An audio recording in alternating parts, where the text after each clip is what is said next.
If you're not doing a mistake, it means you're not working. If you're not doing a mistake? It means you're not doing anything. If you work, you fail. We have to learn from our failures. اهلا بكم في محطة جديدة من MVP Stations. MVP Stations بتتكلم عن ال most valuable players. ودلوقتي عندنا most valuable player فرانشيسكا تشيروتي. Yes. فرانشيسكا تشيروتي جايه لنا من ميلان من ايطاليا، ودي محطة من المحطات اللي احنا وقفنا فيها في IDEX السنة دي. والحلو في IDEX ان احنا مش بس بنشوف ال MVPs اللي موجودين في مصر, but we also see people that come from all around the world in Cairo. So it's such a pleasure for me to be here with you, Francesca. Thank you for inviting me. Our pleasure. For those of you who don't know, Francesca, it's not the first time for you to be here. No, it's the second. Second time. Yes. And we're very grateful to be with the most valuable player that comes here quite often. So then we can always, touch points with you and talk more and understand what is lying underneath the tip of the iceberg of success that you are if at you the moment. say so. Well, I like your humility, and I want to actually ask you a very simple question, which is, what is your story? Simple. Long In story. 2 minutes. I'll make it even harder. No, okay. I graduated in Brescia, which is a university which is in northern Italy. And then I got there my PhD in materials for the engineering, so dentistry plus engineering, and a blonde is a strange mix. But anyway, since then I started working in Brescia, and I was into restorative dentistry. Mm-hmm. And then I had a flash, I met Fabio Gorni, which is my mentor, and he is like 100% endodontics. And so I got from him an offer to go to Milan and to go and see what he was doing in his practice. So zero insurance, I would have done something, just all in. You can go, you try, and I said, okay, I'm fine. So I left everything, I moved to Milan, and I started going to his practice, and I actually loved endodontics. And since then, I became part of his team, and I was in Style Italiano Endodontics since day one, and that really helped me improving and succeeding, because you are in touch with colleagues from all over the world, and you can exchange doubts, tips and tricks, everything. So it's amazing. That is amazing. And I actually like the fact that you were in a very good team, in a very good circle. I remember once the saying that says you are the average of the 5 people you spend the most amount of time with. And the average is very clear. Yeah. All right, so how about we take a step back a bit and we understand what is the story that makes Francesca the person that she is today? It's a mix of being extremely dedicated to what you love. Yeah. So first you have to understand what you love, which is not always so easy, because you have to try and maybe fail in some field before finding what really suits you. And then consistency. So go again and again and again until you find a good quality in what you are doing. And third, probably the capability of organizing time and people, because in a teamwork, and you know it better than I do since you have a business background, it's very important that everyone knows what he has to do, when it has to do it, and why. And so that's the secret, I think. That's the secret recipe? Yes. Oh, I love that. Well, speaking of secrets, I want to drill down a little bit more, because when we were speaking before going live, we talked about how in Egypt there's a lot of dentists and there's competition and it's quite high. And I was surprised to know that this is actually the same story in Italy. So what do you do? You have to be different somehow. So my approach is you are never going to have patients that come back to you and bring your family if your only strength is in the price they pay. Because at the moment in Italy there's like a run on the person who makes the crown for the lowest price. Okay? But we're starting a war between the pores. So you will always find someone who can make it cheaper than you do. Yes. The quality is lower. The patient doesn't receive a good treatment. So you cannot do that. You have to just position yourself in a way in which you're extremely good at doing that particular thing, or you're extremely good at making your patient feel good, well treated, in a good environment, and experience. We were talking about experience. You need to give a good experience to your patient together with a good therapy at a fair price. It's not easy at all. It's not easy. But I think it's the only way to survive in this jungle. It's a jungle indeed. It is. Especially the fact that you said there's price wars, and that's such a dilemma, because it does happen in Egypt, of course, like any other country, is people think, all right, how can I go cheaper? And the other day I was talking with an innovator. He wants to create those lights for the cameras. And all he was thinking about is like, how can I make this, $20 cheaper, $30 cheaper, until he reached the point where he cannot make a good light anymore. So where do you go? Where do you go from there? Exactly. So what you're saying is, the proposal is you can mix the quality, which is good, yet you're trying to also give something a little bit more than just quality and price, but it's the experience. Yeah. That is something that's memorable. Yeah. But then you mentioned something, which is the being different, having a different angle. Okay. What does that really mean? I'm not going to spill all my secrets. No, I'm joking.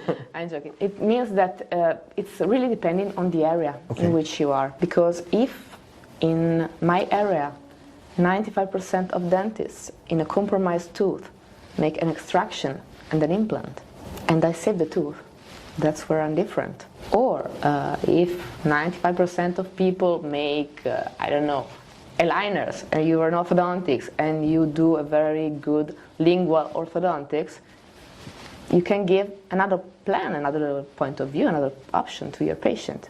So you have to try to be that guy to which the people go when they have that particular problem. So you agree? No. I definitely agree. I'll tell you something, like, this resonates so deeply with who I am as a person, I think. It became part of my identity, where usually, whenever I looked at, for example, when I was doing my PhD in dental materials, everybody was doing the filling materials in a certain way. And then I was thinking with my professors, like, can we do it differently? Like, just a question, like, can we do it differently? I was not differentiating while I was doing my PhD. I wasn't competing with anybody, really. But it was just the idea that, what can we do? And funny enough, we actually did a design between two different composite layers that was actually inspired by the measurements of the pyramids of Giza in Egypt. Really? Yes, at a microscopic level. A lot of people don't know this, but this was in our team. Like, we said, yeah, let's follow the same structure of the pyramid, the biggest pyramid in Giza. So I get you. That was the difference, and we saw actually a lot of improvements in the fracture behavior. So it was like a little joke, but it worked. It worked. Just for thinking, can I be different? So a lot of people are looking at you as a success model, and they only see the tip of the iceberg. And now I'm a bit more interested to know not just the successes that you're going through, but also what are the challenges that Francesca faces at the moment. Okay. I think it's the challenges that every working mom faces. I mean, you have to balance your career, family, and all the rest. And also, since my career is like dentist and going around the world and making lectures, I have 1, 2, 3 jobs per time, because I have the dentist job, I have the lecturer job, and then I have the job to raise my daughter. Yes. So I have a great network of support. Otherwise I would not be able to do it, because my husband is great and he supports me all the time. My family helps me when I'm not there. So that's one challenge. And the other challenge is to fit everything into 24 hours. So you have to be organized. Yes. That's the only thing. And don't sleep much. And don't sleep much. That's the other thing. So be organized and don't sleep. So coffee. Or coffee. Oh, there's amazing Italian coffee. Yes. Yeah, espresso. Espresso. Oh, mamma mia. Okay, so then I want to ask you a little bit more about style Italiano endodontics. And the philosophy behind it. Yeah. The philosophy behind Style Italiano shade guides and Style Italiano endodontics is the same. To be fair, feasible, teachable, and repeatable. So we want to give to every dentist the possibility to provide good quality treatments in a way that is reproducible by everyone. And so few instruments, few landmarks that you have to follow in order to achieve a good treatment. And it works, because many people that follow us then get back to us and say, okay, I did like that, and effectively it works. So it's a good pleasure for us, because we like to educate, and we chose social media, so Facebook, YouTube, website, etc., to reach the largest amount of people, because you cannot do that in one-to-one or in courses in person. So like this, it's easier, it's quicker. Of course, you cannot only rely on what you read on the web. You also have to study, read books, and practice. But I think it's a good recipe. Definitely a good recipe, and I think I like what you guys are doing also here, because the conventional way is that you find a good dentist, and then you follow them and shadow them and watch from them and learn from them. And I think that's also a route that you have taken yourself. Yeah. But then I feel that there's also a jump where you are taking all your secrets and you're sharing it at scale. Yeah. Using the power of online, using the power of social media. Yeah. And this is hopefully what we're trying to do at MVP Stations as well, is to get this and share it at scale. Because you mentioned something about like the levels of dentistry that you can have. Yeah. Can you share that again? That it's not important if only a couple of people can reach the 10 in a certain procedure. 10 out of 10. 10 out of 10, okay. Yes. The good thing would be if many people could reach 7, 8, because still you provide good quality treatments, and it's a win-win situation, because you win, the patient win, and it's good for everyone. Absolutely. And about the mentor, yes, you still need it, I think, above all in the beginning of your career. When you are deciding which branch you want to pick or whatever, you have to find someone that inspires you, because he has a good clinic, because he has a good approach, because, I don't know, you choose, but you find that person, you shadow him, follow, ask questions, and then when you have learned enough, you can find another one in another subject, but just keep getting inspired by other people. Yesterday there was a very nice lecture by Abdullah Abou Halima on broken file removal. Mm-hmm. You learn something every time by other colleagues, because he did a thing that I had never had thought about, and it was like this genius. But you learn every time from everyone, so let's just keep our mind open and try to get the best of the situation. That's so nice to hear. That's so nice to hear. Can I know what was the genius thing that he did? He was bending an ultrasonic tip in the direction of the file, so when you are not seeing exactly what you're doing, you follow the direction of the bent tip. Smart. Smart? It's a little thing, and it's like it hits the spot. That is really nice. And so if we take this journey real quick for our audience, the recipe for success is working quite diligently. And you're juggling a lot of things already. You did not say, all right, you know what, I have a child and I can't do anything else in my life. And you weren't like, you know what, I'm going to leave my child alone and focus on my career. But you actually want to do both at the same time. And then you're also traveling around the world giving all those sessions. So what I can see is one thing, it's so clear that you're doing this, that you're putting in the time and effort. You're not taking any shortcuts in the hard work. No. And then the other one was you're learning from the best people. You're always learning from people, and the best people can be all around the world. As you just said, you're in Egypt, you hear a lecture, and you're like, I'll take this one, and I'll apply it to me. Yeah. Then the third thing is you want to share also this knowledge. So you're also sharing it as a team. And I think, are you also sharing it on your own? Like, are you teaching? Yeah, the University of Brescia, I'm a tutor at the Master in Endodontics. So it's very nice, because above all in the clinical part, you just dedicate yourself to one student. And you follow him, in the case, from A to Z, and so you never leave his side. You allow him to do his own way, because I don't believe in being a freak, a control freak. I say, no, you have to do like this, otherwise you're messing it up. Because there are many ways to go from A to B. Mm-hmm. So you can have your own way, I can have my way, but we both can succeed. But then, at the same time, you're there just in case they need something. So I think that's important as well in teaching. Just allow the people to go with their own pace, in their own way, and be there if they need you. I got you. Okay, so this is a bit problematic because I feel sometimes a fresh young graduate wants to really do things my way, and then they can hear feedback that is not really resonating with them.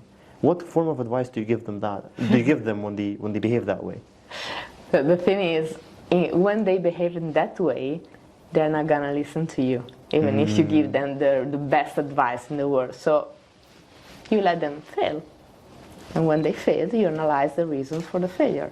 That's the only way that I find, because it's useful. We all have had failures in our lives. What makes us improve is when we understand where we failed and we don't repeat the same mistake again. We will do another mistake, for sure. Oh yeah. If you're not doing a mistake, it means you're not working and you're not doing anything. If you're not doing a mistake? It means you're not doing anything. If you work, you fail. In dentistry, at least. At least one failure you have in your practice. At least. If not more. So we have to learn from our failures. It's the only way. That's such a beautiful and positive way to look at failure. Yeah. It's like if I'm not failing, I'm not working. That's so beautiful. And actually to leave the people that you work with the space to fail and to learn from their failures, not to take it away from them and to protect them from everything. You will not always be there. Yes. I also believe that in educating my child. I mean, try. And if you fail, here.